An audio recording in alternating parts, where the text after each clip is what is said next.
Olá, Flávio, olá a todos. E para falar um pouco sobre as consequências econômicas de toda essa pandemia da Covid-19 que o Brasil e o mundo estão enfrentando, eu estou agora com o professor e o economista Márcio Massaro, que era uma fonte nossa antiga, né? Voltou a falar com a gente agora, né, Márcio? A gente estava comentando aqui antes da matéria sobre todos esses efeitos, né, e consequências da Covid-19 que a gente já começa a ver no Brasil e no mundo. Hoje, dia 11 de maio, o dólar chegou a 5,80 aqui no país. Realmente, professor, com dólar a esse valor já é um dos efeitos e uma das consequências aí de toda essa pandemia, né, professor? A gente tem efeitos em tudo quanto é área da economia, né? Uma delas é o câmbio, lógico.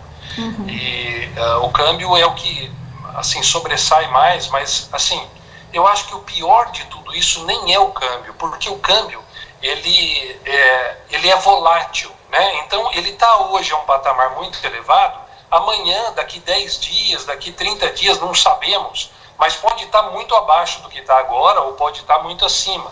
O câmbio é o tipo, o campo da economia que não existem muitas teorias econômicas que nos permitem prever alguma coisa, de tão volátil que ele é a qualquer estímulo externo, né? Eu acho que o pior de tudo isso é no campo da produção mundial, igual você falou, né? É lógico, a gente está inserido num contexto, mas no campo da produção é o problema, é o que pega mais a longo prazo, porque vendas perdidas, nós não vamos recuperar, né? Uma padaria que deixa de vender um pão ontem, não vai vender o dobro hoje. Né? Um restaurante fechado ontem, não vai vender o dobro amanhã. Ele vai pagar o preço desse fechamento por um período muito longo. Então, o campo da produção na economia, que eu penso que é assim, o pior dano disso tudo é no campo da produção. Porque reflete, inclusive, num ponto que a gente já vinha, até a última vez que conversamos, falando sobre isso, a gente já vinha pagando um preço alto no campo do emprego. Né? O emprego é uma coisa que está se arrastando no Brasil há 2, 3 anos e isso está difícil da gente retomar. E havia no começo desse ano pelo menos não exatamente uma previsão, mas havia assim um ambiente favorável para a retomada, né? E parece que a gente começou a decolar ali, logo colado com o carnaval, já recebemos essa notícia, né, da pandemia.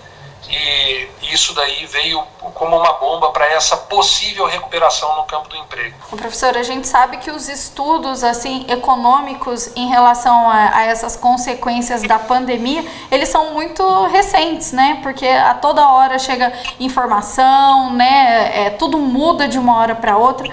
Mas já existe algum consenso ou algumas previsões econômicas do que vai acontecer até o final do ano e até o próximo ano? O que o brasileiro pode esperar?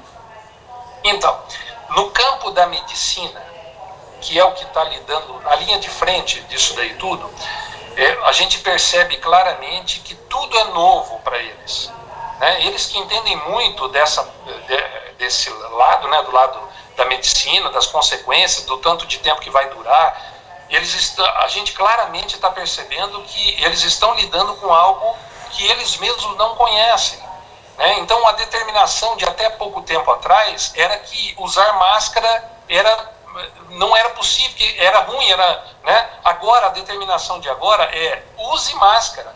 Quer dizer, num prazo tão pequeno de tempo, nós tivemos uma mudança de paradigma. Então, claramente, a gente está de frente a algo desconhecido, né? E a economia não é acostumada a isso.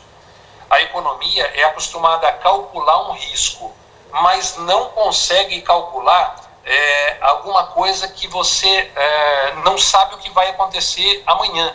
Né? Como é que se diz? É risco de um lado, vamos supor, algo que você não conhece, não tem como você calcular o risco disso, né? E a economia, ela sempre se baseia no cálculo do risco. Você vai abrir um negócio, calcula o risco daquele negócio, abre ciente do risco. Né? Você vai tomar uma decisão no campo da inflação, você calcula os riscos daquela decisão. Agora, a gente não tem como calcular nada. Por quê? Porque a gente está diante de alguma coisa que nem a linha de frente sabe exatamente o que é. Né? Então, pode perceber que não tem uma previsão de quando isso vai relaxar, não tem um consenso de quando vai ser o tal do pico da curva de contaminação, que até agora faz 3, 4 semanas que é para ser a próxima semana, né? Então, quer dizer, nós estamos lidando com alguma coisa que a gente não está sabendo, né? E a economia não tem ferramental para lidar com isso do ponto de vista matemático. Então, assim, eu acho que a nossa vida econômica vai se transformar de agora para diante. Não sabemos para o quê. Pode ser que venha uma euforia bastante grande depois disso, né? Quando chegar numa certa normalidade. Pode ser que não, pode ser que as pessoas fiquem mais retraídas no jeito de consumir, no jeito de produzir, né? Enfim, é realmente uma incerteza que a gente tem agora, não é uma certeza, não dá para prever nada, nem do ponto de vista econômico e sequer do ponto de vista da medicina. Professor, eu agradeço pelas suas explicações e, imagina, como você disse, né, já que é um momento de tanta incerteza, de tantas informações novas a cada momento, a gente vai, né, conversando aí semanalmente, quinzenalmente, levando para a população essa informação, o que a gente pode fazer e de que forma, né, a gente pode contribuir para que a população sinta o menos possível, né, essas consequências da Covid-19. Mas muito obrigada, viu? Deixa eu só dar uma palavrinha para você. Pode ser fonte da nossa próxima conversa. E um alerta para todo mundo. Gente, faz uns 40 dias que a gente está nessa quarentena mais forte um pouquinho, né? Então tá vindo a primeira fatura do cartão de crédito desses 40 dias. Pelo amor de Deus, segura esse cartãozinho dentro do bolso.